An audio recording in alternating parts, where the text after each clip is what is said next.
Okay students, तो आज एक बड़ा ही इंपॉर्टेंट टॉपिक में कहूंगा। इसको इंपॉर्टेंट इसलिए कहूंगा क्योंकि एटॉमिक स्ट्रक्चर की इंफॉर्मेशन के बिना, डिटेल्ड नॉलेज के बिना आप लोग पीरियोडिक टेबल को नहीं समझ सकते हैं।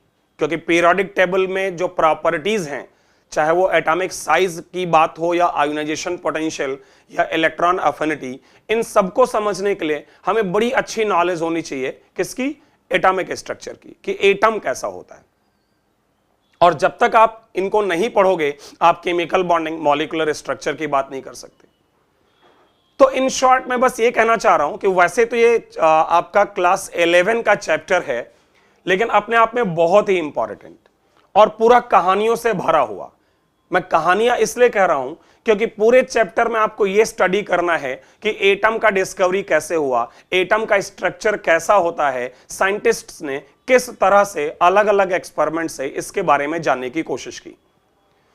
जिसे मैं कहूं कि जैसे शुरुआत तो वैसे तो डाल्टन साहब ने कर दिया था। आप लोगों को अगर याद हो तो शुरुआत तो डाल्टन साहब ने 1803 में करीब कर दिया था कि साहब एटम सबसे छोटा होता है, एटम इनडिविजिबल है, एटम से मिलकर सारी चीजें बनी हैं और एटम ही भगवान है, ऐसे कह लो। उनकी लैंग्वेज में तो यही था ना यार, कि एटम ही भगवान है, सब कुछ उसी से मिलकर बना है, वो इनडिविजिबल है, एटम से छोटा कुछ नहीं। लेकिन आपको भी पता है कि बाद में डाल्टन साहब की बात जो है गलत साबित हुई और ये पता चला कि साहब ऐसा नहीं है कि एटम से छोटा कुछ नहीं है। एटम के अंदर भी इलेक्ट्रॉन, प्रोटॉन, न्यूट्रॉन जो है जैसे फंडामेंटल पार्टिकल हैं, जिनको आप सब एटॉमिक पार्टिकल भी कहते हो। और बाद में उसको लेकर रिसर्च हुआ, कैथोड रेज, एनोड रेज का डिस्कवरी हुआ, न्यूट्रॉन और न्यूक्लियस का डिस्कवरी हुआ जो रदरफोर्ड ने किया, आपको पता है। न्यूट्रॉन की डिस्कवरी जेम्स चैडविक ने किया। उस आधार पर बोर्स मॉडल आया, थॉमसन्स मॉडल, बहुत सारी चीजें आई। फिर अगर मैं रिसेंट बात करूं तो आजकल हम लोग क्वांटम साइंस की बात करते हैं, जिसके कि मैं कह सकता हूं फादर या जिन्होंने एक्सप्लेन किया या डिस्कवर किया फर्स्ट टाइम इस कॉन्सेप्ट को, ही वाज श्रोडिंगर।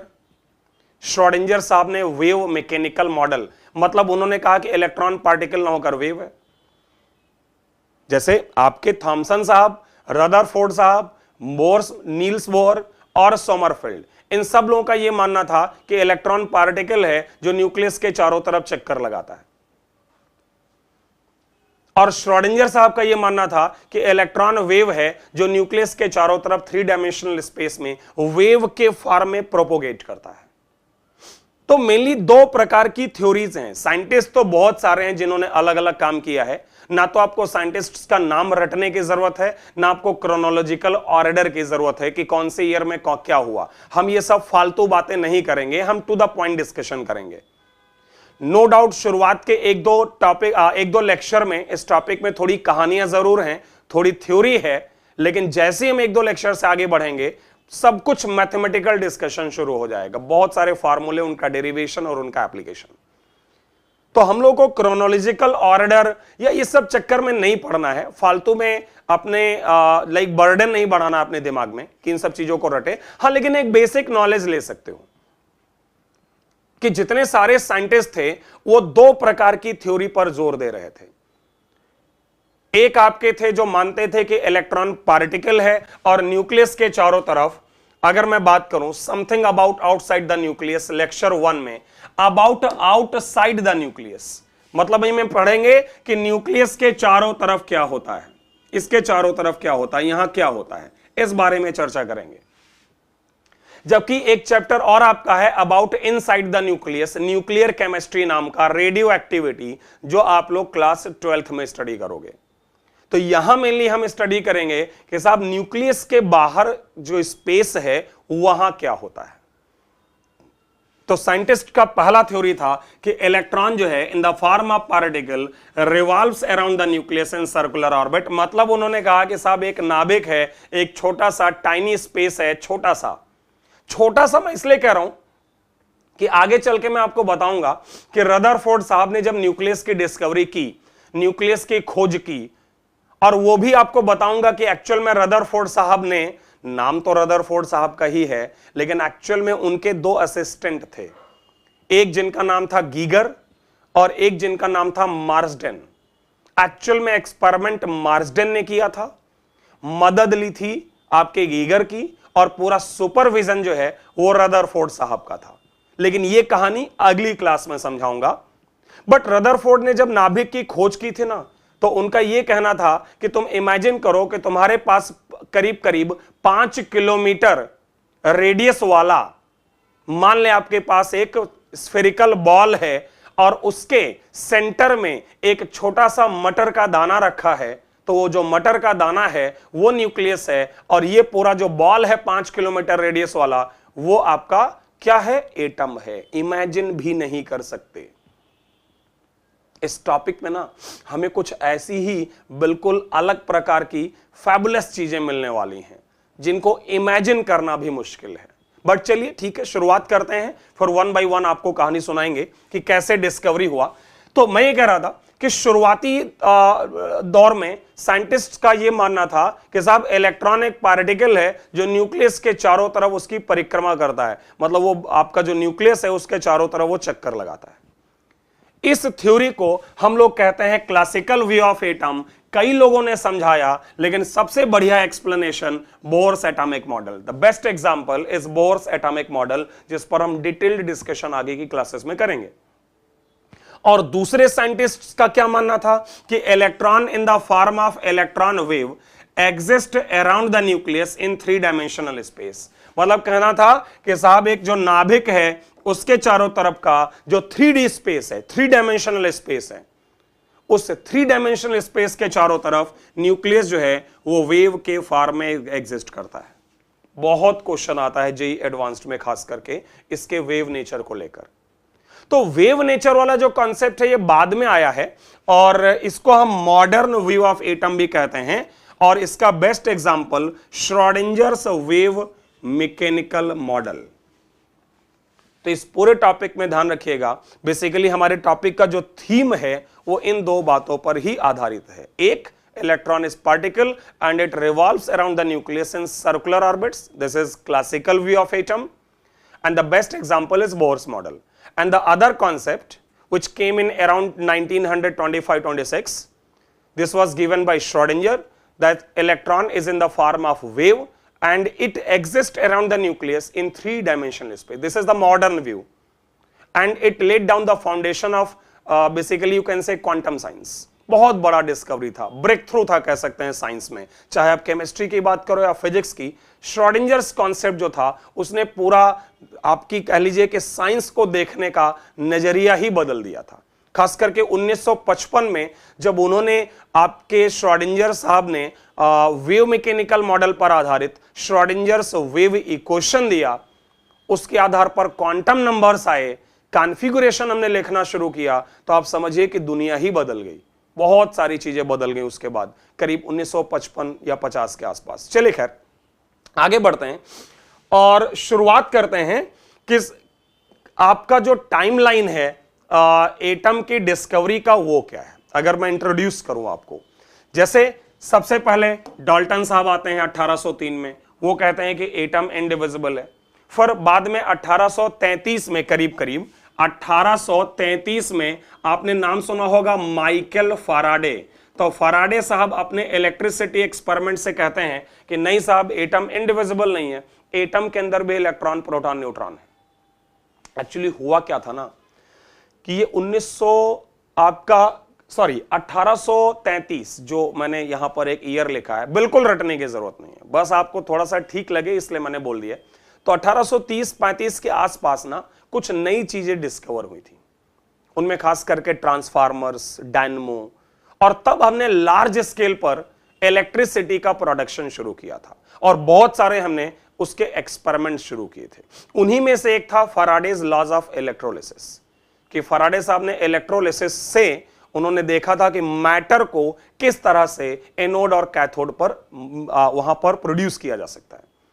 तो फैराडे साहब को लगा कि यार कुछ तो है जो सब एटॉमिक पार्टिकल कहलाएगा, जो एटम से छोटा है, लेकिन वो क्या है ये फैराडे साहब को नहीं पता था। लेकिन इतना जरूर था कि जब फैराडे साहब ने कहा कि एटम इंडिविजिबल नहीं है, डाल्टन साहब की बात गलत है, तो फिर आप समझ ही सकते हो कि साइंटिस्ट का दिमाग है, जैसे उनको कुछ नया मिलता है सारे के सारे भागते हैं उसकी तरफ कि चलो हम पहले डिस्कवर कर लें। तो जैसे ही फैराडे साहब ने यह कहा कि एटम के अंदर सब एटॉमिक पार्टिकल हैं, तो वहां पर शुरू होती है, आप समझिए, journey of discovery of different type of fundamental particles and first of them is cathode ray. आपको पता होगा सबसे पहले कैथोड रे का डिस्कवरी हुआ, कैथोड रे के बाद एनोड रे आया, एनोड रे के बाद न्यूट्रॉन और न्यूक्लियस आया, देन उसके बाद आप क्रोनोलॉजिकल ऑर्डर में चले तो Bohr's model, Thompson model, Rutherford model 1911 में, 1904 में थॉमसन मॉडल और 1913 में आपका बोर्स मॉडल। और इन सब साहब लोगों का मानना था कि इलेक्ट्रॉन पार्टिकल है। और बाद में श्रोडिंगर आए जिन्होंने इलेक्ट्रॉन क्लाउड या इलेक्ट्रॉन वेव की बात की 1926 में।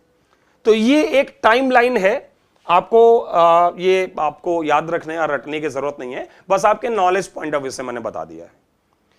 तो देखिए यहां लिखा हुआ है कि डाल्टन्स कॉन्सेप्ट ऑफ इनडिविजिबिलिटी, कि भाई एटम डिवाइड नहीं करते, it was completely discarded by a series of experimental evidences obtained by scientists. मतलब डाल्टन साहब का ये कॉन्सेप्ट कि एटम को फर्दर डिवाइड नहीं कर सकते, ये डिस्कार्ड कर दिया गया तमाम सारे एक्सपेरिमेंट की मदद से कि नहीं साहब आप गलत कह रहे हैं, एटम के अंदर भी छोटे छोटे पार्टिकल होते हैं। और वो पार्टिकल मेनली जो थे, इनको बोला गया क्या, फंडामेंटल पार्टिकल्स ऑफ मैटर। मतलब इन्हीं से पूरी दुनिया बनी है, सब कुछ इन्हीं से बना है, so they were known as fundamental particles. तो ये एक जस्ट मैंने इंट्रोडक्शन दिया आपको एक टाइमलाइन का। अब हम चलेंगे वन बाय वन डिस्कशन करेंगे कि हमने कैसे कैथोड रे डिस्कवर किया, कैसे एनोड रे डिस्कवर किया। देखिए आपके बोर्ड पॉइंट ऑफ व्यू से क्लास 11 12th में, 12th के आपके बोर्ड पॉइंट ऑफ व्यू से या school exam point of view से ये थ्योरी बहुत इंपॉर्टेंट है। और मैं अगर जेई और नीट एग्जाम की बात करूं तो उसमें ऑब्जेक्टिव क्वेश्चन इस थ्योरी पर बेस्ड पूछे जाते हैं, तो वन बाय वन आते हैं। लेकिन डिस्कवरीज पढ़ने से पहले कुछ चीजें जान लेते हैं। जैसे आप लोगों ने पढ़ा होगा कैथोड रे डिस्कवरी में कि डिस्चार्ज ट्यूब होती है, जिंक सल्फाइड स्क्रीन होती है, उस पर सिंटिलेशंस प्रोड्यूस होते हैं, फ्लोरेसेंट ट्यूब होती है, फास्फोरेसेंस, केमिल्यूमिनेसेंस, कई सारे टर्म आते हैं और ये हमको कई बार कंफ्यूज करते हैं। तो मैं चाहूंगा शॉर्ट में एक आइडिया इनका आपको दे दिया जाए वन बाय वन। जैसे फ्लोरेसेंस क्या होता है? फ्लोरेसेंस का मतलब है कि किसी सब्सटेंस पर जब एनर्जी लाइट स्ट्राइक करे तो वो ग्लो करने लगे, चमक उत्पन्न करे, उस चमक को कहते हैं सिंटिलेशन। क्या कहते हैं? सिंटिलेशन, चमक। और ऐसे सब्सटेंस को कहते हैं फ्लोरेसेंट मटेरियल, फ्लोरेसेंट, और इस प्रक्रिया का नाम फ्लोरेसेंस। अरे यार आप लोग जानते हो ना, जो आपकी ट्यूबलाइट होती है, और ट्यूबलाइट को भी क्या कहते हैं? फ्लोरेसेंट ट्यूब ही तो कहते हैं। बात समझ रहे हो? फ्लोरेसेंट जो ट्यूब नाम आया वो इसी से ना, कि ट्यूबलाइट में जब तुम इलेक्ट्रिसिटी पास करते हो तो वो जलने लगती है, मींस ग्लो करने लगती है। और एक और खास बात कि जो फ्लोरेसेंट मटेरियल होता है उस पर जो एनर्जी स्ट्राइक करेगी और जो एनर्जी वो एमिट करेगा वो सेम नहीं होती है, वो डिफरेंट एनर्जी से ही ग्लो करता है। अब इसका इस्तेमाल आगे पढ़ा जाएगा कि हम कैथोड रे, एक्स रेज, इन सब के ना या अल्ट्रावायलेट रेज के डिटेक्शन के लिए करते हैं। मतलब जैसे अल्ट्रावायलेट रेज है, हम अपनी नेकेड आई से देख नहीं सकते, विजिबल लाइट तो चलो हमें दिखती है, बट हम अल्ट्रावायलेट तो देख नहीं सकते। तो अल्ट्रावायलेट लाइट को पहचानने में कि ये लाइट अल्ट्रावायलेट है या एक्स रेज है, इनके लिए फ्लोरेसेंट मटेरियल का इस्तेमाल करते हैं। तो फ्लोरेसेंट मटेरियल क्या है? फ्लोरेसेंट मटेरियल क्या होता है? The capacity of a substance to glow when light falls on it is called fluorescence. जब लाइट स्ट्राइक करे और ग्लो करे तो fluorescence material. The light emitted is of different frequency than the incident light, जो मैंने बताया आपको, और इसका इस्तेमाल हम एक्स रेज, कैथोड रेज या अल्ट्रावायलेट रेज के डिटेक्शन में करते हैं। तो फिर से बोल देता हूं, फ्लोरेसेंट मटेरियल जिस पर लाइट स्ट्राइक करे और वो ग्लो करे, चमकने लगे, उनको फ्लोरेसेंट मटेरियल कहते हैं। जिस एनर्जी से वो चमकते हैं वो अलग होती है और जो एनर्जी उन पर स्ट्राइक करती है वो अलग होती है। आगे बढ़ते हैं। अगला टर्म है फास्फोरेसेंस। हालांकि फास्फोरेसेंस जो है वो फास्फोरस से ही आया है, लेकिन ध्यान रखिएगा फास्फोरस जो है आपका, फास्फोरस जो होता है वो फ्लोरोसेंस शो नहीं करता है। फास्फोरस जो है वो केमिल्यूमिनेसेंस शो करता है। वो क्या होता है भी बात करेंगे, बट फास्फोरस फास्फोरेसेंस नहीं शो करता है, बट नाम वहीं से आया है। फास्फोरेसेंस ये वो मटेरियल होते हैं जिन पर अगर आप एनर्जी डालो तो ये एनर्जी को पहले सोख लेंगे, एब्जॉर्ब कर लेंगे। इनके पास छोटे छोटे कैविटीज होते हैं, थैलियां होती हैं, कुछ भी कह लो, वो पैकेट्स होते हैं जिनमें एनर्जी स्टोर कर लेते हैं और अंधेरे में फिर चमकने लगते हैं, डार्क में। जैसे आपकी घड़ियां, देखिए ये मत ध्यान रखिएगा कि शुरुआत में जो रेडियम वॉचेज आती थी ना, जिनका जो डायल होता था वो रेडियम का बना होता था, तो उनके चमकने का कारण तो वो रेडियम था। लेकिन आपकी जानकारी के लिए बता दूं कि 1968 के बाद, 1968 के बाद हमने रेडियम वॉचेस बनाना बंद कर दिया, क्योंकि थोड़ा सा डेंजरस है ना, रेडियो एक्टिव मटेरियल है। हाँ, कोई एंटीक वॉच हो सकता अभी भी मिल जाए जिसमें रेडियम लगा हो, बट आजकल जो हम आपकी वॉचेस हैं उसमें जो डायल्स बनाते हैं, ठीक है, वो हम आपकी इस्तेमाल करते हैं फास्फोरेसेंस मटेरियल को, खास करके उसमें जिंक सल्फाइड और कैडमियम सल्फाइड का इस्तेमाल किया जाता है। मैं आपको बताना चाहूंगा किसका किसका, कैडमियम सल्फाइड और जिंक सल्फाइड का। और ये वो मटेरियल होते हैं, जिंक सल्फाइड और कैडमियम सल्फाइड का मिक्सचर, जो कि दिन भर एनर्जी को एब्जॉर्ब करते हैं और रात में उसी को एमिट करते हैं। तो फास्फोरेसेंस मटेरियल क्या होता है, capacity of substance to glow even after light sources cut off. मतलब लाइट डाला और हटा दिया, उन्होंने लाइट को एब्जॉर्ब किया और बाद में उसी से चमकने लगे, तो वो फास्फोरेसेंस मटेरियल ये ग्रीन कलर से चमकते हैं। जैसे कि फॉर एग्जांपल आप यहां पर ले सकते हैं जिंक सल्फाइड या कैडमियम सल्फाइड या फोटोग्राफिक प्लेट। फोटोग्राफिक प्लेट भी इसी कारण चमकती है। एक और बात बताना चाहूंगा, फास्फोरेसेंस को हम डिलेड फ्लोरोसेंस भी कहते हैं। क्या कहते हैं, डिलेड फ्लोरेसेंस। डिलेड फ्लोरेसेंस इसलिए कहते हैं क्योंकि फ्लोरेसेंट मटेरियल भी चमकता है, लेकिन वो तुरंत चमकता है, तुरंत ग्लो करता है, और ये एनर्जी एब्जॉर्ब करके थोड़ी देर के बाद ग्लो करते हैं। तो ये मटेरियल कहलाते हैं फास्फोरेसेंस। नेक्स्ट टर्म इज केमिल्यूमिनेसेंस या बायोकेमिल्यूमिनेसेंस। केमिल्यूमिनेसेंस भी एक प्रकार से ग्लो करना है, लेकिन केमिकल रिएक्शन से। जैसे किसी कंपाउंड में कोई केमिकल रिएक्शन हो और उसका एनर्जी के कारण वो चमके, तो वो जो सब्सटेंस है या वो जो प्रक्रिया है वो केमिल्यूमिनेसेंस कहलाएगी। और अगर ये काम किसी लिविंग सेल में हो तो बायोकेमिल्यूमिनेसेंस। जैसे फायरफ्लाई, जुगनू, तो जुगनू जो चमकता है हरे रंग से, आपका जुगनू जो है वो जो हरे रंग से चमकता है, उसके हरे रंग से चमकने का कारण क्या है, बायोकेमिल्यूमिनेसेंस, कि उसके बॉडी में कोई ऑर्गेनिज्म रिएक्शन होती है, मतलब उसकी बॉडी के अंदर जो ऑर्गेनिजम्स हैं उनमें कोई रिएक्शन होती है, वो रिएक्शन से ही एनर्जी को लाइट के फॉर्म में वो एमिट करता है। और व्हाइट फास्फोरस भी देखो, व्हाइट फास्फोरस फास्फोरेसेंस तो नहीं शो करता है, बट व्हाइट फास्फोरस जब अंधेरे में रखा जाए तो एयर के साथ रिएक्ट करके P4O6 बनाता है। यह रिएक्शन एक्सोथर्मिक होती है, इससे एनर्जी रिलीज होती है और वो एनर्जी ग्रीन ग्लो के फॉर्म में आपको दिखती है। तो बायोकेमिल्यूमिनेसेंस या केमिल्यूमिनेसेंस, ये किसी केमिकल रिएक्शन के दौरान जब वो ग्रीन ग्लो, हरे रंग की चमक आएगी या ग्लो करेगा सब्सटेंस आपका, यूजुअली ग्रीन होता है, जरूरी नहीं है बट यूजुअली ग्रीन होता है, तो उसको हम कहते हैं केमिल्यूमिनेसेंस या बायोकेमिल्यूमिनेसेंस। बाकी सिंटिलेशन के बारे में तो मैंने अभी आपको बताया ही था कि किसी फ्लोरेसेंट मटेरियल पर जब वो ग्लो करेगा एनर्जी डालने से, तो उस चीज को कहते हैं सिंटिलेशंस, कि उसने चमक उत्पन्न की। जैसे जिंक सल्फाइड या आपका मान लेते हैं वहां पर फोटोग्राफिक प्लेट, तो इन पर जब लाइट स्ट्राइक करेगी तो ये लाइट स्ट्राइक करने पर एनर्जी जो चमक उत्पन्न करेंगे, उस चमक का नाम क्या होता है, सिंटिलेशंस। तो ये 3-4 टर्म थे जो मुझे लगा आपको जानना चाहिए, फ्लोरेसेंस, फास्फोरेसेंस, केमिल्यूमिनेसेंस एंड सिंटिलेशंस। आगे बढ़ते हैं और बात करते हैं कैथोड रे का डिस्कवरी। अच्छा, कैथोड रे की जो डिस्कवरी है, सबसे पहला डिस्कवरी तो कैथोड रे का ही हुआ। कैथोड रे के डिस्कवरी में जो आप डिस्चार्ज ट्यूब की बार बार बात करते हो, मैं आपको टू द पॉइंट इसको समझाने की कोशिश करूंगा। आप जो डिस्चार्ज ट्यूब यहां पर लेते हैं ना, क्या किया गया था एक्सपेरिमेंट में, आप लोगों को याद होगा कि एक डिस्चार्ज ट्यूब ली गई। इस डिस्चार्ज ट्यूब का नाम क्रुक्स ट्यूब है, क्योंकि इस ट्यूब को डिस्कवर करने वाले आपके विलियम क्रुक साहब थे। विलियम क्रुक साहब ने ही इस डिस्चार्ज ट्यूब को डिस्कवर किया था, लेकिन यह नहीं कहेंगे कि कैथोड रे का डिस्कवरी विलियम क्रुक ने किया था। कैथोड रे का डिस्कवरी जूलियस प्लकर ने किया था। ध्यान रखिएगा, किसने किया था? Julius Plucker. एक्सपेरिमेंट की जो शुरुआत है ना, कैथोड रे का जो डिस्कवरी है उसका शुरुआत जूलियस प्लकर ने किया है, बाद में उनका नाम इलेक्ट्रॉन थॉमसन ने रखा है।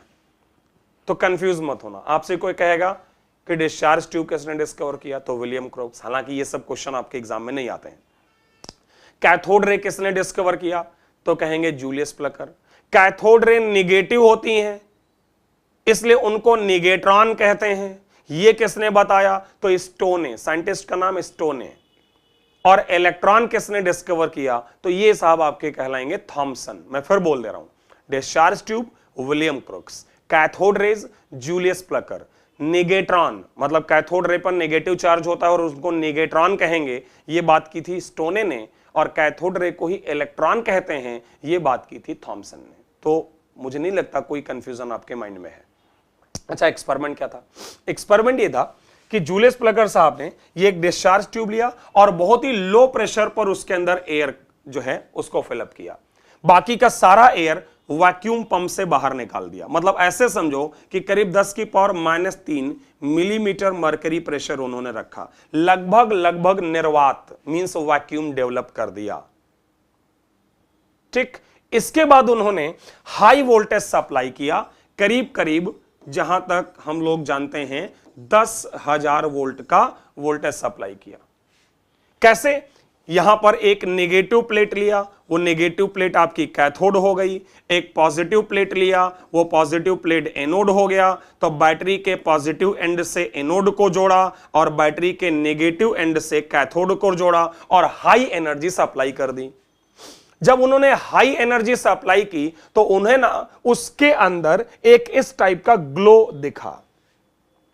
उनको दिखा कि कुछ रेज हैं जो कि तेजी से कैथोड से एनोड के तरफ मूव कर रही हैं, तेजी से कैथोड से एनोड के तरफ मूव कर रही हैं। उन रेज को उन्होंने नाम दिया कैथोड रेज। क्यों कैथोड रे नाम दिया? क्योंकि वो कैथोड से एनोड के तरफ जा रही थी, कैथोड से ओरिजिनेट हो रही थी और एनोड पर टर्मिनेट हो रही थी। लेकिन ध्यान रखिएगा, कैथोड रे कैथोड से नहीं निकलती है। कैथोड रे जो होती है वो कैथोडिक मटेरियल से नहीं निकलती है। कि मतलब यहां पर जो तुमने कैथोड लगा रखा है, भाई आपको तो पता ही है कि 2 टर्मिनल होते हैं किसी बैटरी में, एक टर्मिनल कैथोड होता है और एक टर्मिनल एनोड होता है। तो कैथोड रे आपके इस मटेरियल से नहीं निकल रही थी, तो फिर कैथोड रे आ कहां से रही थी? तो कैथोड रे आने का कारण यह था कि तुमने नो डाउट इसके अंदर वैक्यूम डेवलप किया है, लेकिन कुछ तो गैस बची होगी। मान लीजिए सोडियम गैस लिया था तुमने, कोई भी ये नहीं सोचेगा कि साहब सोडियम गैस आपने लिख दिया है, मैंने तो आज से लेकर बचपन से अभी तक यही सुना है कि सोडियम मेटल होता है। तो ऐसा कुछ नहीं है, आप किसी भी सब्सटेंस को सॉलिड लिक्विड गैस फेज में इंटर कन्वर्ट कर सकते हैं। तो ये सब फालतू का दिमाग मत लगाइएगा, ठीक है? जितना सोचने की जरूरत है उतना ही सोचिए, चीजों में रिसर्च मत करिए। रिसर्च करोगे तो टाइम वेस्ट करोगे और क्वेश्चन जो जेई का होता है वो to the point technical question होता है, उसमें रिसर्च से मतलब नहीं होती है।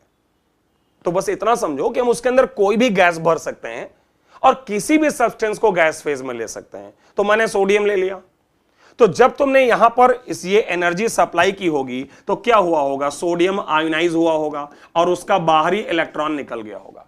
अब देखिए, मैंने यहां बोल दिया इलेक्ट्रॉन, लेकिन जिस समय इन लोगों ने एक्सपेरिमेंट किया था उनको यह थोड़े पता था कि इलेक्ट्रॉन निकल गया। जिस समय जूलियस प्लकर साहब ने एक्सपेरिमेंट किया था उस समय उनको थोड़ा ना पता था कि साहब वहां से इलेक्ट्रॉन आ रहा है। उनको तो बस ये पता था कि कुछ रेज हैं जो कैथोड से एनोड की तरफ जा रही हैं। वो तो हम और आप पढ़ने के लिए समझ रहे हैं कि वो जो रेज निकल रही होंगी बेसिकली ये यही हैं जिनको हम बाद में इलेक्ट्रॉन कहते हैं। लेकिन उस समय क्या नाम दिया गया उनको? उस समय बोला गया कैथोड रेज।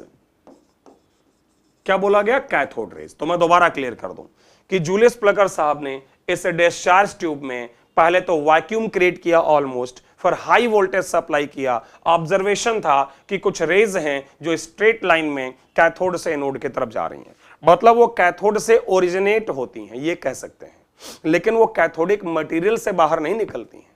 निकलती कहां से हैं? उसके अंदर जो भरी गैस है उसके आयोनाइजेशन से जो इलेक्ट्रॉन है वही कैथोड रे है। उसका नाम कैथोड रे था, बाद में हमने उसका नाम इलेक्ट्रॉन रखा। होप कि आपको ये क्लियर है। तो ये पूरा का पूरा एक्सपेरिमेंट था जो कि किया जूलियस प्लकर ने, लेकिन बाद में थॉमसन का नाम इसलिए आया क्योंकि थॉमसन साहब ने ही उनका नामकरण इलेक्ट्रॉन रखा, उनका नामकरण किया कि साहब वो इलेक्ट्रॉन है। अच्छा, अब बात करते हैं ये क्रुक्स ट्यूब जो मैंने कहा था, क्रुक्स डिस्चार्ज ट्यूब की मदद से किया गया। अच्छा, अब आगे सुनिएगा। अगला पॉइंट ये है कि कैथोड रे की कौन कौन सी प्रॉपर्टीज ऑब्जर्व की गई और लिस्टिंग उनको किया जाए, तो फटाफट छोटी छोटी बातें हैं। पहली बात कि वो एक स्ट्रेट लाइन में ट्रेवल करती हैं, एक स्ट्रेट लाइन में ट्रेवल करती हैं कैथोड से हाई वेलोसिटी से। आपकी जानकारी के लिए बताऊं कि करीब करीब इनकी वेलोसिटी 1/10 ऑफ लाइट की स्पीड होता है। लाइट का जो स्पीड है उसका करीब करीब 1/10 लमसम इनका स्पीड होता है इलेक्ट्रॉन का। दूसरा देखा गया कि ये मैकेनिकल इफेक्ट शो करता है, मतलब जब कैथोड रे मूव करता है और यहां पर पैडल व्हील रख दिया जाए तो देखा गया कि ये पैडल व्हील नाचने लगा, मींस रोटेट करने लगा। इसका मतलब उनके अंदर मटेरियल पार्ट है, मतलब उनका कुछ मास है, कुछ एनर्जी है। तो मैकेनिकल इफेक्ट एक पॉइंट ये आप रटिएगा नहीं ये सारी चीजें।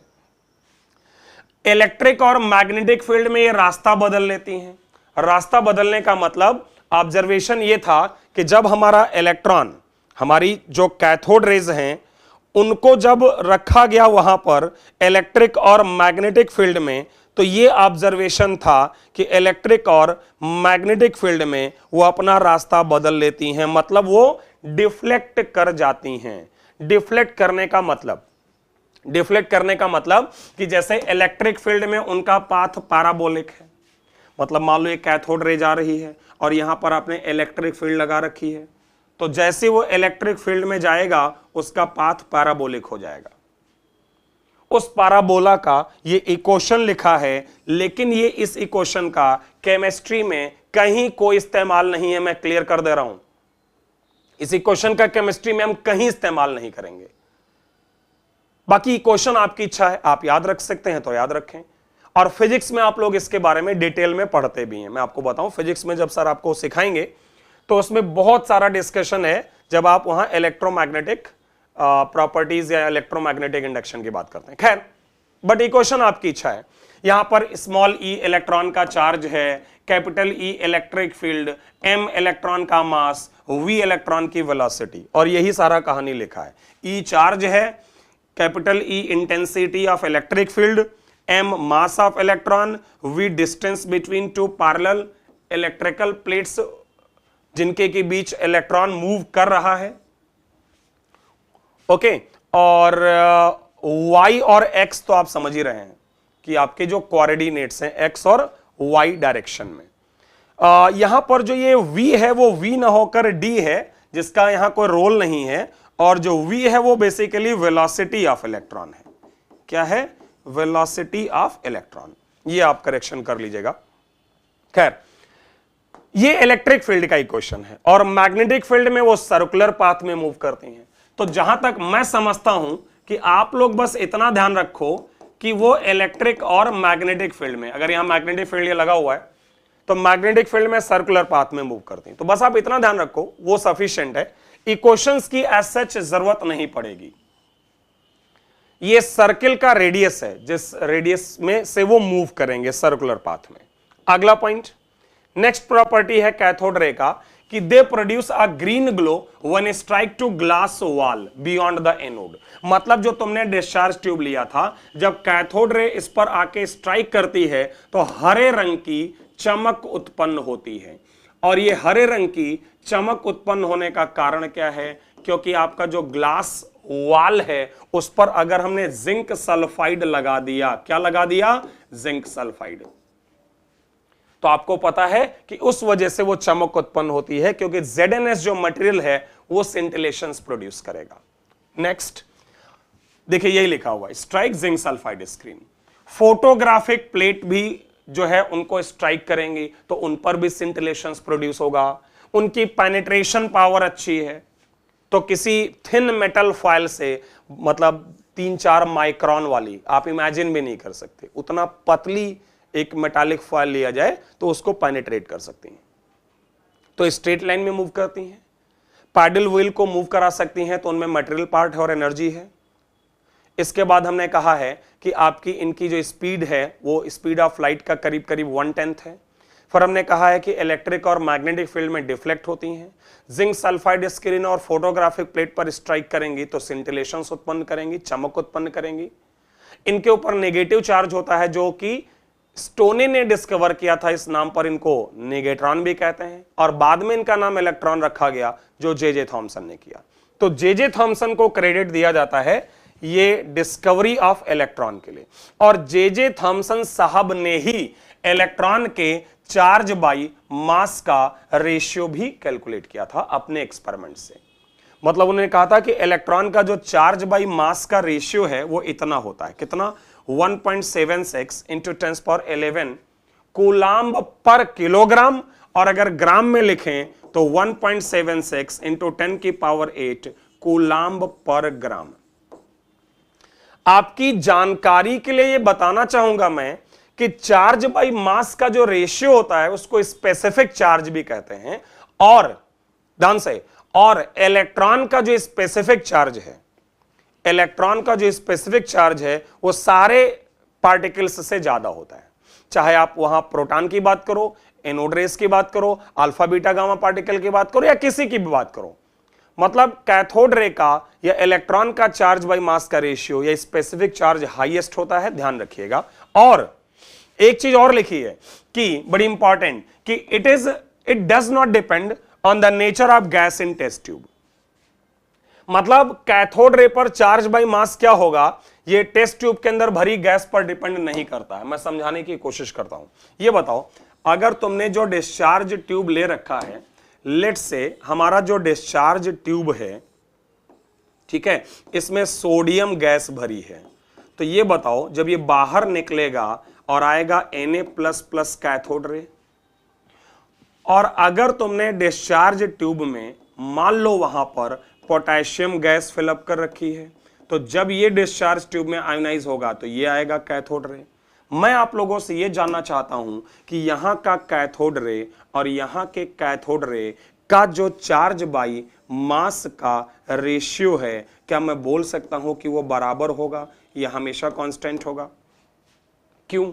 क्योंकि तुमने चाहे सोडियम भरा हो चाहे पोटेशियम भरा हो, अल्टीमेटली जो कैथोड रे है वो कुछ और नहीं, इलेक्ट्रॉन है। और इलेक्ट्रॉन का चार्ज और मास इस बात पर तो ऑब्वियसली डिपेंड नहीं करेगा कि आपने कौन सा मटेरियल फिलअप कर रखा है, क्योंकि आपने कुछ भी मटेरियल फिलअप कर रखा हो, अल्टीमेटली इलेक्ट्रॉन का नेचर तो सब जगह से सेम आएगा ना। इसलिए कहा गया कि इलेक्ट्रॉन का चार्ज बाई मास रेशियो या कैथोड रे का charge by mass ratio gas के नेचर पर डिपेंड नहीं करता है। अब चूंकि बात चल रही है यहां पर आपके चार्ज बाई मास के रेशियो की, तो मैं थोड़ा सा और डिस्कस करना चाहूंगा कि ये जो टर्म है तुम्हारा स्पेसिफिक चार्ज, ये टर्म स्पेसिफिक चार्ज कुछ और नहीं, इसको Q/m से ही लिखा जाता है। चार्ज बाई मास है तो E/m।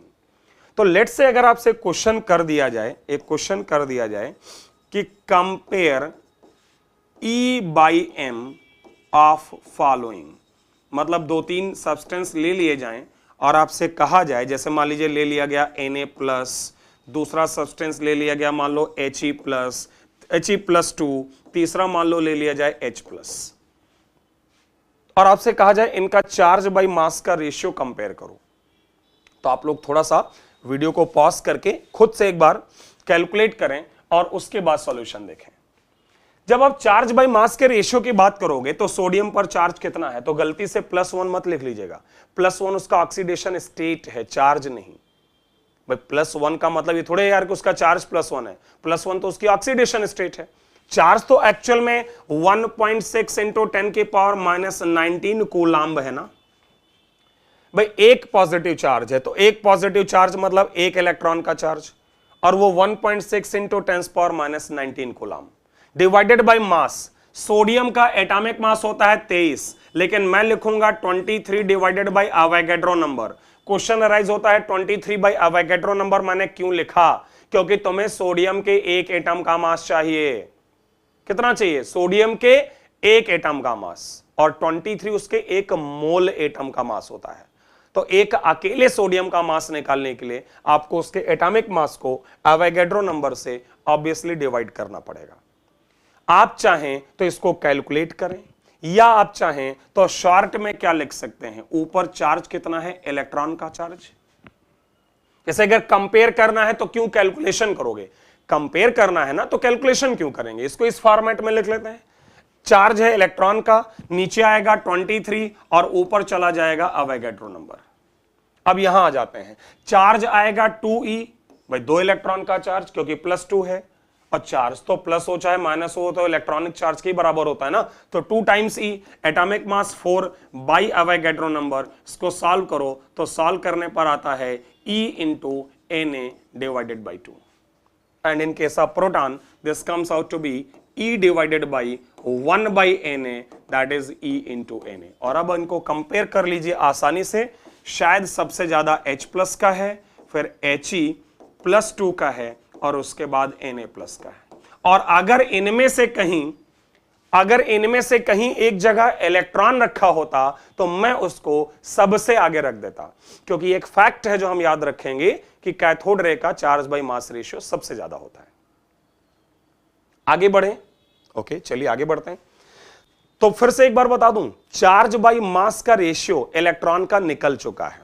अब हमारा टारगेट इलेक्ट्रॉन का चार्ज और मास अलग अलग निकालना है। जैसे हमें यह तो पता चल गया साहब कि इलेक्ट्रॉन का चार्ज बाई मास -1.7, माइनस लिख सकते हैं क्योंकि नेगेटिव चार्ज होता है, इतने कूलम्ब पर ग्राम होता है।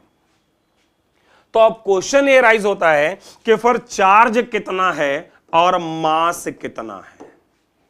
अब ये भी इतना इजी नहीं था, चार्ज बाई मास तो आ गया, अब हमें इंडिविजुअली बताना है कि उसका चार्ज क्या है और उसका मास क्या है।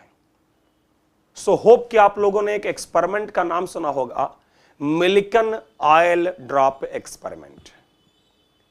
मिलिकन, रॉबर्ट मिलिकन साहब ने हमको बताया कि इलेक्ट्रॉन पर चार्ज कितना होता है। कैसे बताया? उसके लिए उन्होंने एक एक्सपेरिमेंट किया। उस एक्सपेरिमेंट का नाम है ऑयल ड्रॉप एक्सपेरिमेंट। हालांकि ऑयल ड्रॉप एक्सपेरिमेंट आपके सिलेबस में बहुत डिटेल में नहीं है और इसलिए आपको बहुत ज्यादा उसके बारे में जानने की जरूरत भी नहीं है, बट इन शॉर्ट मैं बताने की कोशिश करूंगा यहां कि मिलिकन साहब ने ऑयल ड्रॉप एक्सपेरिमेंट से कैसे बताया कि इलेक्ट्रॉन पर कितना चार्ज आता है। जो 1.6 इंटू 10⁻⁻19 कूलम्ब हम लिखते हैं, उसका क्रेडिट मिलिकन साहब को ही जाएगा, रॉबर्ट मिलिकन। और एक्सपेरिमेंट का नाम है ऑयल ड्रॉप एक्सपेरिमेंट। बड़ा सिंपल सा एक्सपेरिमेंटल सेटअप है, मैं आपको समझाने की कोशिश करता हूं, जरा देखिएगा। देखिए इसमें क्या क्या आपको दिख रहा है। एक कंटेनर आपको नजर आ रहा है। इस कंटेनर में एक अरेंजमेंट है जहां से हम एक्स रेज भेज सकते हैं। एक्स रेज का सोर्स है, क्यों भेज सकते हैं उस पर अभी बात करेंगे। एक बैटरी लगी है, यह बैटरी आपकी 2 प्लेट्स से जुड़ी है। आप देख सकते हो ऊपर वाला प्लेट यहां जुड़ा हुआ है पॉजिटिव एंड से, और नीचे वाला जो प्लेट है वो जुड़ा हुआ है नेगेटिव एंड से। यहां पर एक आपका ऑब्जर्वेशन के लिए माइक्रोस्कोप भी लगा हुआ है। मतलब इस माइक्रोस्कोप से अंदर क्या हो रहा है ये ऑब्जर्व करने के लिए ये अरेंजमेंट है। और यहां पर एक स्प्रे मशीन है, या कह लो एटमाइजर है। एटमाइजर जानते हो क्या होता है? कोई बताएगा एटमाइजर? कभी अच्छा एटमाइजर देखा आपने? कभी भी आपने अपनी जिंदगी में एटमाइजर देखा है? तुम सबने देखा है, किसी को बस ध्यान नहीं है कि एटमाइजर कहते किसको है। वो जो परफ्यूम यूज करते हो, तो जो परफ्यूम ऊपर से प्रेस करते हो तो तेजी से गैस के फॉर्म में या छोटी छोटी ड्रॉपलेट्स बाहर निकलती हैं, तो वो एटमाइजर कहलाता है। एटमाइजर एक छोटा सा apparatus होता है जो आपके लिक्विड को छोटी छोटी ड्रॉपलेट्स के फॉर्म में बाहर रिलीज करता है, उसको कहते हैं एटमाइजर। और इस एटमाइजर की मदद से हमने यहां पर ऑयल ले रखा है। यूजुअली उन्होंने जो वहां इस्तेमाल किया था, जहां तक मुझे ध्यान आ रहा है, वो मशीन ऑयल था। मशीन ऑयल इसलिए उन्होंने यूज किया था क्योंकि मशीन ऑयल का बॉइलिंग पॉइंट ज्यादा होता है, तो उसको यूज करेंगे एक्सपेरिमेंट में तो इस बात का खतरा नहीं है कि वो वेपराइज हो जाएगा या बॉयल कर जाएगा, लेस वॉलेटाइल होता है ऐसे कह लो। तो मशीन ऑयल, तो फिर से एक बार ऑपरेटर समझ लो। पहले यहां पर एक कंटेनर है, इस कंटेनर में एक्सरे का सोर्स लगा है, बैटरी से 2 प्लेट्स अटैच की गई हैं, ऊपर से ऑयल ड्रॉप्स को भेजने का हमारे पास एटमाइजर है जिसमें हम मशीन ऑयल यहां से ड्रॉप्स भेज सकते हैं और यहां से ऑब्जर्व कर सकते हैं। एक्सपेरिमेंट क्या था, सबसे पहले यहां पर इसको जो है स्विच ऑफ करके रखा गया। मतलब पहले समझिए ऑफ था ये, मतलब इन प्लेट्स पर कोई चार्ज नहीं था। बात को समझिएगा, इन दोनों प्लेट्स पर कोई चार्ज नहीं है। इतना डिटेल वैसे आपके सिलेबस में है नहीं, मैं आपको बताऊं, लेकिन ठीक है, सुन सकते हैं, कहानियां ही तो हैं।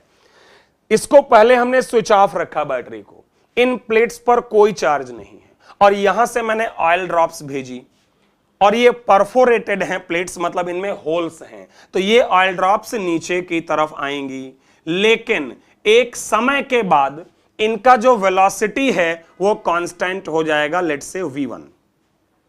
अच्छा, वेलोसिटी कांस्टेंट क्यों हो जाएगा? क्योंकि इन पर 2 फोर्स लगेंगे, एक ग्रेविटेशनल फोर्स, एक फोर्स इन पर जो लगेगा वो होगा ग्रेविटेशनल फोर्स Fg, और एक फोर्स इन पर लगेगा जो कि विस्कस फोर्स होगा, जो ऊपर के तरफ लगेगा। बात को समझिएगा। इनफैक्ट मैं ऐसे कह दूं कि यहां 3 फोर्स लगेंगे, एक ग्रेविटेशनल फोर्स, एक बॉयंसी फोर्स और एक आपका विस्कोसिटी फोर्स, विस्कस फोर्स। तो बॉयंसी फोर्स Fb अगर मैं उसको कह लूं, बॉयंसी फोर्स और विस्कोसिटी फोर्स, क्योंकि विस्कोसिटी फोर्स हमेशा मूवमेंट के अपोजिट डायरेक्शन में, तो विस्कोसिटी फोर्स ऊपर, बॉयंसी फोर्स ऊपर और ग्रेविटेशनल फोर्स नीचे। तो इन दोनों का sum, buoyancy force viscous force, must be equal to F gravitational force.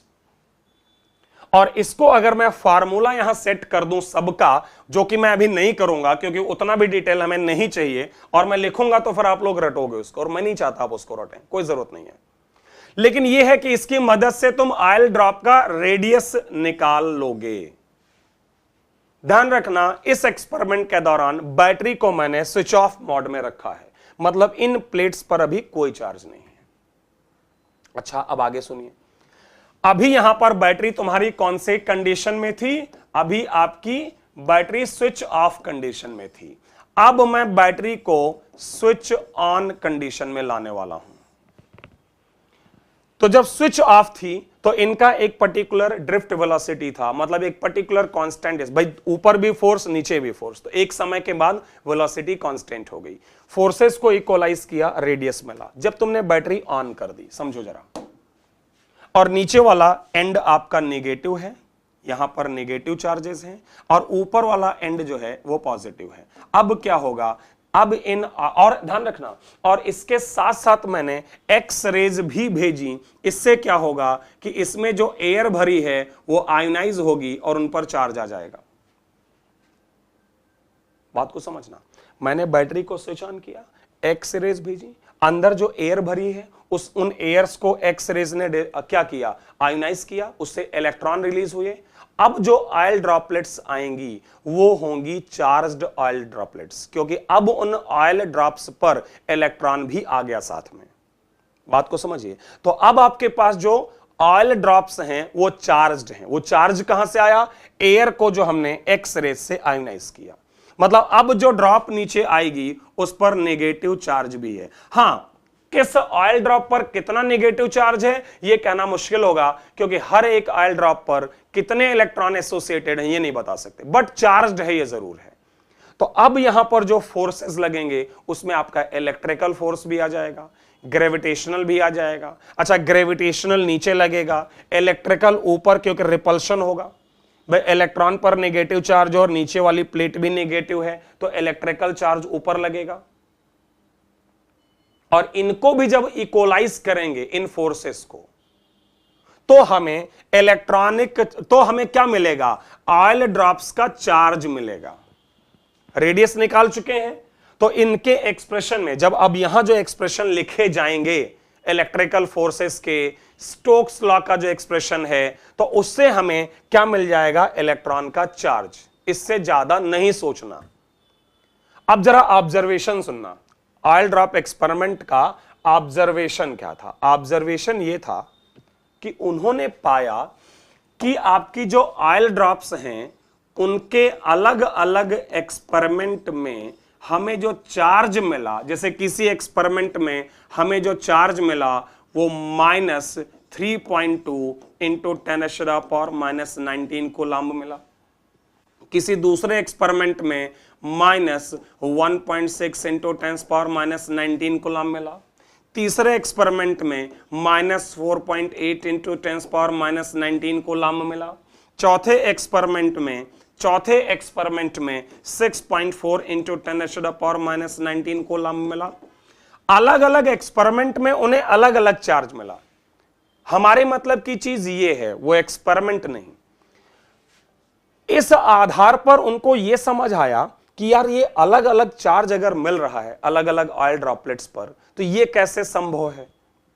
तो उनका एक ऑब्जर्वेशन जो सबसे आवश्यक था वो ये था कि यहां पर जो भी चार्जेस हैं वो एक मिनिमम चार्ज के मल्टीपल हैं। जैसे इस चार्ज का ये 2 गुना है, इस चार्ज का ये 3 गुना है, इस चार्ज का ये 4 गुना है। मतलब जो भी ऑयल ड्रॉप्स पे चार्जेस आ रहे थे वो एक स्मॉलेस्ट चार्ज के मल्टीपल थे। वो जो स्मॉलेस्ट चार्ज था उसको उन्होंने नाम दिया था इलेक्ट्रॉनिक चार्ज, और बोला था कि किसी भी बॉडी पर चार्ज या तो 1 इलेक्ट्रॉन का होगा या 2 इलेक्ट्रॉन या 3 इलेक्ट्रॉन या 4 इलेक्ट्रॉन। मतलब कोई भी चार्ज जो है वो इलेक्ट्रॉनिक चार्ज का इंटीग्रल मल्टीपल होगा, where n belongs to integers. और इस चीज को उन्होंने अपने शब्दों में नाम दिया क्वांटाइजेशन ऑफ चार्ज। क्या नाम दिया गया?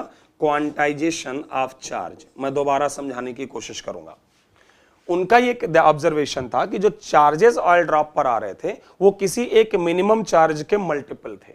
मतलब net charge was either equal to 1 electronic charge और 2 इलेक्ट्रॉनिक चार्ज और 3 electronic charge. Means total charge may be written as n times electronic charge where n belongs to integers, and this statement was known as quantization of charge। Question आता है अब यहां पर, एक mind में हमारी बात आएगी साहब की क्वांटाइजेशन का मतलब क्या है, क्योंकि आगे चलकर हम quantization of angular momentum, quantization of radiation, बहुत सारी जगह क्वांटाइजेशन टर्म का इस्तेमाल करेंगे। तो क्वांटाइजेशन जो है, क्वांटाइजेशन का मतलब ये होता है कि किसी भी चीज का एक स्मॉलेस्ट वैल्यू या उसका इंटीग्रल मल्टीपल। जैसे एक बात समझो, मैं कह सकता हूं कि क्लासरूम में स्टूडेंट्स की संख्या कितनी है, तो या तो 1 है या 1 का इंटीग्रल मल्टीपल है।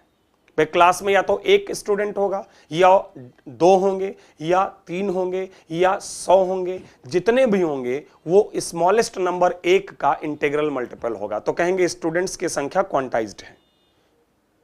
अच्छा, नहीं समझ आया? ऐसा समझो, ऐसा समझो जरा। क्या आप बाजार में जाके कभी भी आधा टॉफी या कैंडी खरीद सकते हैं? आप जाके दुकानदार से कह सकते हैं कि साहब मुझे जरा एक आधा टॉफी चाहिए, आधा कैंडी चाहिए, खरीद सकते हो? या आप बाजार में जाओगे और कहोगे कि यार मुझे दुकानदार से कि मुझे आधा रसगुल्ला चाहिए, वो कहेगा 10 रुपए का 1 रसगुल्ला है। तुम कहोगे नहीं मुझे आधा रसगुल्ला चाहिए, मैं 5 रुपए दूंगा आपको, देगा वो आपको आधा रसगुल्ला? नहीं। तो कुछ ऐसी चीजें हैं जो हमेशा इंटीग्रल फॉर्म में ही रहेंगी कि ये या फिर इसका इंटीग्रल मल्टीपल। या तो आप 1 रसगुल्ला खरीद सकते हो या उसका इंटीग्रल मल्टीपल 2 खरीद सकते हो। 2.25, 2.25 रसगुल्ले आप नहीं खरीद सकते। इसी तरह से इलेक्ट्रॉन को फर्दर डिवाइड नहीं कर सकते, तो कहीं पर भी या तो 1 इलेक्ट्रॉन होगा या 2 इलेक्ट्रॉन होगा या 3 इलेक्ट्रॉन होगा, कभी भी 2.25 या 2.5 इलेक्ट्रॉन नहीं हो सकते। और इसी वजह से चार्ज क्वांटाइज्ड रहेगा कि या तो चार्ज -1.6 10⁻⁻19 कूलम्ब रहेगा या इसका इंटीग्रल मल्टीपल रहेगा। तो ये है हमारा मिलिकन ऑयल ड्रॉप एक्सपेरिमेंट। आप उसके डेरिवेशन पर मत जाइए, उतनी हमें जरूरत नहीं है। बट इतना जरूर है कि इन दो चीजों की मदद से हम मास निकाल सकते हैं। भाई E/m ये हमको पता है -1.76 इंटू 10⁻⁻19 कूलम्ब पर ग्राम, और अब चार्ज भी आ गया मिल्कन साहब की मदद से -1.6 into 10⁻⁻, sorry this was 8 not -19, this was 8 and this is -19 coulomb.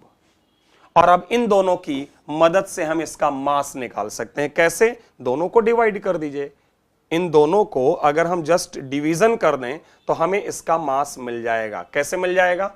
अगर इन दोनों को डिवाइड करें तो देखिए E divided by E/m, E divided by E/m ये आपको देगा m, और ये होगा -1.6 10⁻⁻19 divided by -1.76 into 10⁻⁻, plus 8, and this comes out to be 9.1 10⁻⁻28 ग्राम, या फिर 9.1 इंटू 10⁻⁻31 किलोग्राम। तो यहां से आपको ये दोनों चीजें मिल गई, मास भी मिल गया और चार्ज भी मिल गया। एक बात यहां पर बताना चाहूंगा कि ये एक छोटा सा टर्म है कैथोड रे से रिलेटेड और या इलेक्ट्रॉन से रिलेटेड, और कि ये वाला जो मास है ये इसका रेस्ट मास है। कौन सा मास है? रेस्ट मास, जब इलेक्ट्रॉन मूव नहीं कर रहा है। भाई आपको ये पता है कि कोई भी बॉडी अगर मूव कर रही है तो उसकी वेलोसिटी चेंज होती है या उसका मास चेंज होता है, वेलोसिटी के साथ उसका मास चेंज होता है। तो अगर आपके पास कोई मूविंग इलेक्ट्रॉन है तो उसका मास कैलकुलेशन का फार्मूला ये है, उसका रेस्ट मास जो अभी हम लोगों ने सॉल्व किया, divided by square root of 1 - v/c², where v is velocity of electron, जिस स्पीड से वो मूव कर रहा है, और c स्पीड ऑफ लाइट है। इस कॉन्सेप्ट का भी इस्तेमाल एटॉमिक स्ट्रक्चर टॉपिक में यूजुअली नहीं होगा। कारण यह है कि इलेक्ट्रॉन जिस वेलोसिटी से मूव करेगा न्यूक्लियस के चारों तरफ वो काफी कम होती है, और इसलिए हम लगभग ये मान के चलते हैं कि हमारा जो इलेक्ट्रॉन है वो लगभग रेस्ट में है। चले खैर, अब आगे बढ़ जाते हैं। Positive raise, discovery of proton. In fact anode रे का डिस्कवरी है, बट एनोड रे की ही मदद से हम वहां पर बात कर सकते हैं डिस्कवरी ऑफ प्रोटॉन। तो अब हम लोग चर्चा करने वाले हैं यहां पर पॉजिटिव रेज और discovery of what? Anode rays. Okay, चलिए इसकी हेडिंग डालिएगा, फिर आगे बढ़ जाते हैं। देखिए, एनोड रे की डिस्कवरी और कैथोड रे की डिस्कवरी एक ही डिस्चार्ज ट्यूब में किया गया था। सेम डिस्चार्ज ट्यूब था, मैं आपको एक्सप्लेन करूंगा। इसको आपके गोल्डस्टाइन साहब ने एक्सप्लेन किया है। सेम डिस्चार्ज ट्यूब है, कोई डिफरेंस नहीं है। बस डिफरेंस इतना है कि हमने जो कैथोड है ना वो परफोरेटेड ले लिया। जैसे पहले ऑपरेटर साहब दोबारा समझ लीजिए, ये आपकी डिस्चार्ज ट्यूब है, यहां पर ये एनोड है, और यहां पर आपका ये कैथोड है जिसमें ये छोटे छोटे होल्स बना दिए गए हैं, कैनाल्स बना दी गई हैं। फिर से वही काम किया गया। अब आप सोचो जरा कि अगर इसमें सोडियम गैस भरा था और ये बदल के गया Na++ इलेक्ट्रॉन में, तो ये तो कैथोड रे हैं। तो नेगेटिव रेज जो थी वो तो मूव कर रही थी आपकी एनोड के तरफ। ये नेगेटिव रेज हैं जो इलेक्ट्रॉन हैं, ये एनोड के तरफ। क्यों? क्योंकि एनोड पर कैसा चार्ज होता है? पॉजिटिव। तो जब डिस्चार्ज ट्यूब में एनोड कैथोड रे आया तो कैथोड रे नेगेटिव है या इलेक्ट्रॉन नेगेटिव है, वो एनोड की तरफ मूव करेगा, और ये जो पॉजिटिव पार्ट है यही एनोड रेज है। क्यों? क्योंकि ये पॉजिटिव हिस्सा जो है वो नेगेटिव पार्ट मींस कैथोड के तरफ मूव करेगा, और इनके ये जो कैनाल्स हैं या होल्स हैं इनसे बाहर निकल जाएगा। तो ये आपके मिले आपको एनोड रेज। तो सेम एक्सपेरिमेंट को दोबारा किया गोल्डस्टाइन ने, और उन्होंने ऑब्जर्व किया कि एक और प्रकार की रेज हैं जो एनोड से कैथोड के तरफ मूव करती हैं, पॉजिटिवली चार्ज्ड हैं, नेगेटिव कैथोड की तरफ मूव करती हैं, वो कैनाल रेज या एनोड रेज है। तो एनोड रेज की डिस्कवरी जो है वो उसका क्रेडिट किसको दिया जाएगा? गोल्डस्टाइन ने डिस्कवर किया 1886 में, सेम एक्सपेरिमेंट को रिपीट करके, और एक नए टाइप की new type of rays were produced, जिनका की नाम रखा गया कैनाल रेज या एनोड रे। ध्यान रखिएगा, एनोड रे प्रोटॉन नहीं है, एनोड रे प्रोटॉन नहीं है। क्यों? क्योंकि एनोड रे जो है वो Na+ की भी हो सकती है, एनोड रे K+ की भी हो सकती है।